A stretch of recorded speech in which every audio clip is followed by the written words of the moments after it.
Hi there, this is Ranjit, and in this video we'll be doing the full in-depth review for this Moto Turbo, which is a flagship device from Motorola. And if you have been following my channel, I'm sorry for the delay because if you know, I had some issues with the Moto Turbo, so this is the replacement unit, hence the review was delayed. But yes, I have used it on and off for about 10 odd days before producing this review. And this handset packs some very impressive specs. I'll talk about the specs a bit later, but first let me give you a physical overview. On the top we have the 3.5mm headphone jack, and here are the power buttons, and this is the volume rocker. And the volume rocker is actually pretty special because this just comes out. You can just pop this off like this, it comes out. Let me see. And as you can see, I have this SIM card over here, and it accepts a nano SIM. So it's a very peculiar combination. It works, but I'm not a big fan of it if you change the SIM cards pretty often like me. So I would have loved that Motorola would have put a proper SIM slot instead of this volume rockers. But again, it works. But the gripe that I have is the power button and the volume rockers are very close to each other. Anyways, moving on. On the bottom we have the micro USB slot that'll be used for charging this device, and we also have a main microphone over here. On this end we have nothing. Moving towards the back, we have a 21 megapixel rear facing camera, and we have this dual LED flash, which are actually pretty powerful. We also have this Motorola logo over here, and this back is ballistic nylon. As you can see, I have used this device for almost 10 days. Even though I use it without a case and anything, it does not have any scratches. So I think so it should be pretty durable. And it gives actually very good grip to the device. Definitely the phone will not slip out of your hand due to this excellent grip that this offers. Again, at the bottom we find nothing. Moving towards the front, we have this, and this is actually the speaker come the earpiece. So both of them are at the same place, and we also have a 2 megapixel front facing camera. The screen is a 5.2 inch quad HD screen, and it's an AMOLED screen. And as you can see this stuff. Actually, that's the Moto display, and it has IR sensors. Whenever a hand goes over it, it senses that and shows you the display. And if you have any notifications also, they will be displayed, and you can just tap on them and you can view them. We'll just unlock the device, and we have touch type capacitive buttons at the bottom. This is back, home, and this is for the multitasking. And out of the box it comes with Android version L, that is Android Lollipop. And again, as I told you, this is a 5.2 inch screen, and it's a quad HD display, hence the PPI is also very good. It has a PPI of 565, hence everything is very dense. And even if you look very closely, you won't find any pixelation. It's a very dense display and a very good quality display. But again, one thing I have noticed is that whites are not exactly white. They are slightly on the yellowish side. So if you're very picky about colors, you might notice it. But again, I am actually pretty picky about colors because I'm in the video work, else you won't notice it. Overall, I would say the display is pretty good. But again, if you go to the lowest brightness, let me actually show you. If you toggle down to the lowest brightness in very dark environment, it gets a little bit pinkish. That's the only thing I have noticed about the display. But apart from that, overall, I would say the display is also very good on this panel. And the good thing is that it comes with Android version, Android L. And again, as it's a Motorola device, the experience is almost stock. And as you can see, it's running on the Android version 5.0.2, that is Lollipop. I'm hoping that this device will soon get the Android version 5.1 also. And again, as it's a Motorola device, we should get it. Apart from the, it's almost stock, I would say, apart from some of the modifications that Motorola has done, that are Moto SS, Moto Actions and stuff like that. As I told you, it has sensors. You don't even have to touch it. And you can also control it via voice.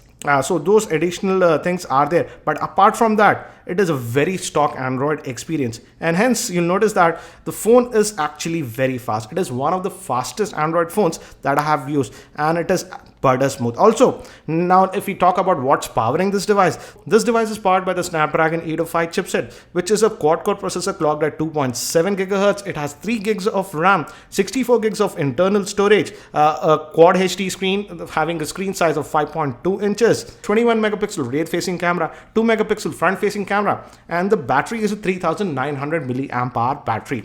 The battery is huge. 3900 milliamp hour is pretty huge, but the thing is that the battery is is sealed inside, so you cannot access it. And the phone is slightly heavy for a 5.2-inch screen. It weighs in at 176 grams. But again, I would say this is a special phone for people who are looking for a huge capacity battery and who do not like to carry power packs and stuff like that. For most user case scenarios, it can easily last over 1 day. I did all my testing again with a single SIM, and I've used this device, as I told you, for 10 odd days. And even on heavy day usage, it can easily last for a full working day.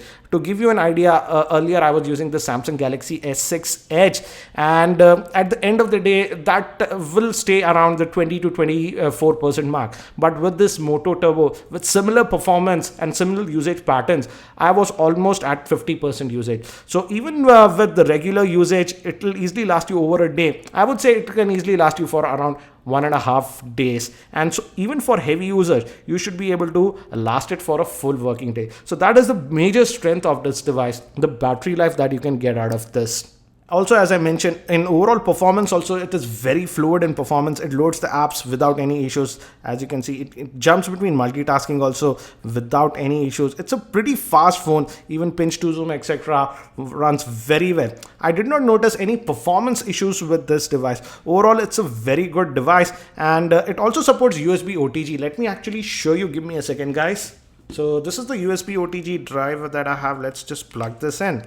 And again, as it's stock Android experience, we don't have any file manager installed. I would suggest that you install this ES File Explorer.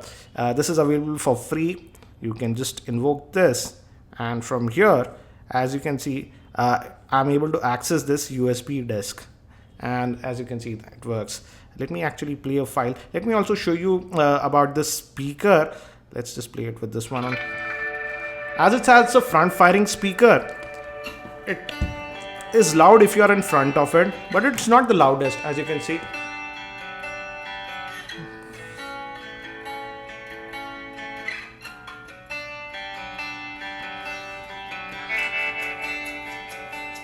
So it touches about 85 decibels, but as it's a front firing speaker, it is pretty decent. But the thing to note is that we do not have any speaker over here, so it's just a mono speaker, and USB OTG works. And again, it could play any video file also. For example, let's play this. This is a 1080p video file that we have. Let's use the default player. And also, as it's an AMOLED screen, just notice how vibrant the picture is. So for multimedia, you'll actually really enjoy it. Also, the viewing angles, etc. are very good. Let me maximize the volume. So this is at max volume. It's not the loudest, as I mentioned, but it's okay, I would say. So let me just get out of this one. So USB OTG also works, and as I mentioned, even in general performance, the performance of this device was very good. Now, when we talk about the cellular call quality, here is the biggest gripe that I have with this device. Don't get me wrong, it's not bad, but again, it's not also excellent. I would say the cellular call quality was very average, and sometimes it is a bit muddy.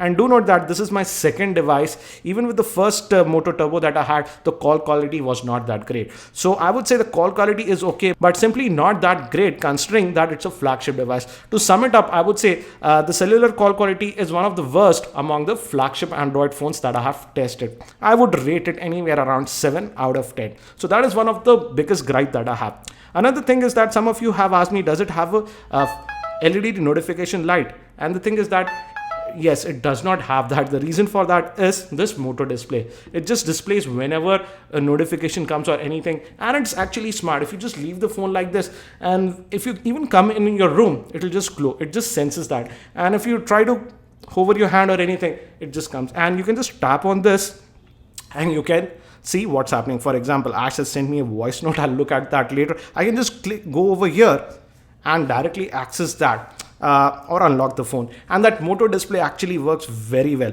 Also, it has some Motorola voice commands even without touching this device, like we had in the Moto X and the Moto X2. You can make it work, but I disabled that because it was accidentally activating a lot of times for some reason. But that also works very well. In fact, if you want to know more about the touchless and the voice controls, I would suggest you watch the Moto X2 video that I made. It's the same functionality.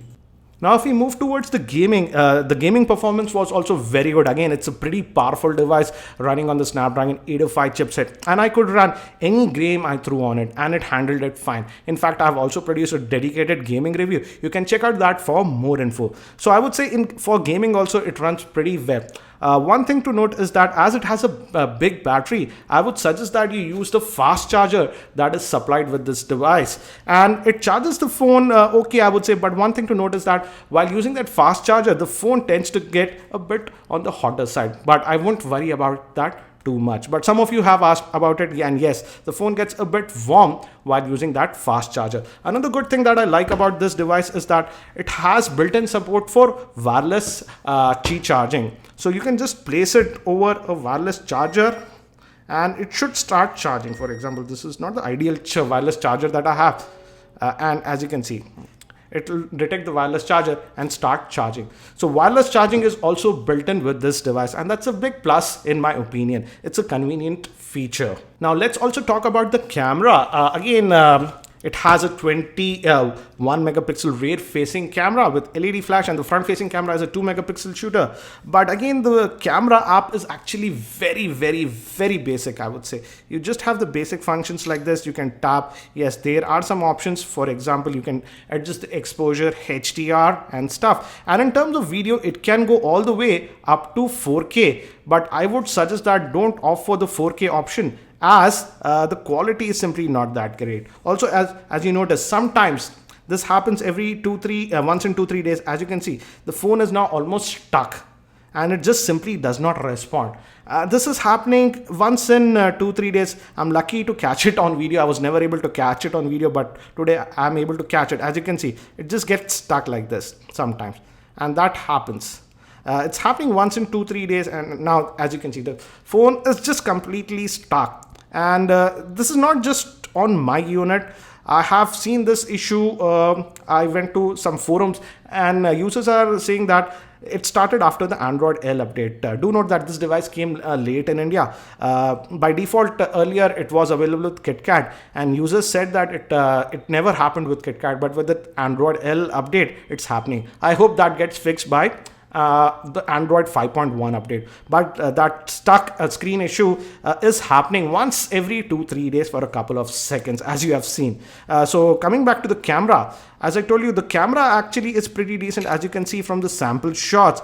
But in terms of video, though it can record the 4K video, the 4K video performance was simply not that great. Even moving to the front facing camera, it's just a 2 megapixel shooter, and the front facing camera performance is strictly average in my opinion. Also, the biggest gripe I have with the camera is that it does not have any optical image stabilization. Hence, in the video department, the video that I got was very jumpy in my opinion. So I would strongly suggest that yes, it can record video in 4K, but don't do it unless you mount it on a tripod. So what do I feel about this Moto Turbo? Let's break it down between the pros and the cons. Let's first talk about the cons that I'm facing with this device. The biggest con I would say with this device is the cellular call quality. The cellular call quality is simply not that great, considering that it's a flagship device. Also, I don't like the placement of this volume and the power button. They're very close to each other, and accidentally while adjusting the volume, I hit the power button. And I don't like the fact that the nano SIM slot is underneath this volume button. But again, that's a personal thing that I've noticed. Also, for a 5.2 inch screen, this is on the slightly bulkier side. It weighs 176 grams. I would say initially you will feel that it's a bit heavy, but after 4-5 days of usage, now I feel it's pretty okay. But I just wanted to let you guys know about it. Also, regarding the screen, as I mentioned, the screen quality is pretty good, and it's a Quad HD screen, very dense, but it's slightly on the yellowish tint. Also, as I mentioned, 4K video recording is simply not that great due to the lack of optical image stabilization. And even the front-facing camera is very average. Now, if we talk about the pros of this device, there's one more con, and that is specifically for India. The thing is that the Moto Turbo does not support all the 4G bands in India. So it has limited 4G support in India. And I feel that's a major con for a flagship device because it costs 42,000 in India. Now, if we move towards the Pro, The first biggest pro of this device is that it's a very fast phone. It's one of the fastest Android phones, I would say. Everything runs fluid, and again, it's almost the stock Android experience that you get. So if you love the stock Android experience, you will really like the phone. Also, the biggest thing about this device is the battery. The 3900 milliampere battery is a beast, and even for heavy users, I would say you can last it for a full working day. So you don't have to carry battery packs, etc. So if you're a road warrior, you really like the device due to its battery life. Moving toward the camera, the rear-facing camera 21 megapixel shooter is actually pretty decent in outdoor conditions, and I would say it's one of the best cameras that Motorola has produced. But again, if you start comparing it with other flagship, it falls a little bit down. But overall, I would say the rear-facing camera in outdoor conditions is actually pretty decent. And lastly is the Moto display and the voice commands and the touchless display it has. It's actually pretty good.